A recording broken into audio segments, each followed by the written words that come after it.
যে প্রধানমন্ত্রীর একটি বক্তব্য আমাকে সকাল থেকে ভাবিয়ে তুলেছে, আমোদিত করেছে এবং এই বিষয়ে দু চারটি কথা আমার মনে হয় বলা দরকার।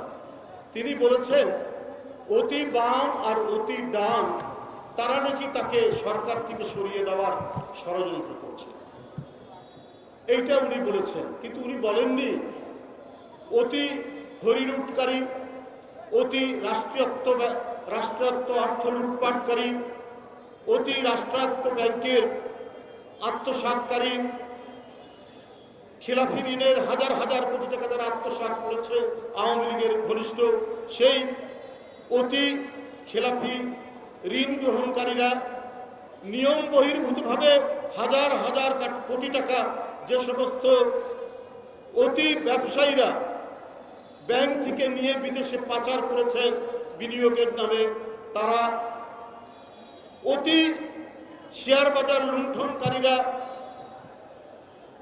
এই অতি মানবরা সবই তো আপনার লোক। এরা কি আপনাকে রক্ষা করবে? প্রধানমন্ত্রী আপনাকে সমালোচনা করলে এই যে এখন যেমন তপ্ত রৌদ্র, এই ভয়ঙ্কর রৌদ্র, এই রৌদ্রের আপনার মাথা তো এমনি গরম থাকে। কত গুম খুনের যে এই দেশে ঘটেছে সেটা কার নির্দেশে আমরা জানি, কিন্তু আপনার মাথা আমরা জানি যে আগ্নেয়গিরির মতো সবসময় ফুটতে থাকে, বিরোধী দলকে দমন করতে, গণতান্ত্রিক শক্তিকে দমন করতে। আর সেই দিন আসবে না।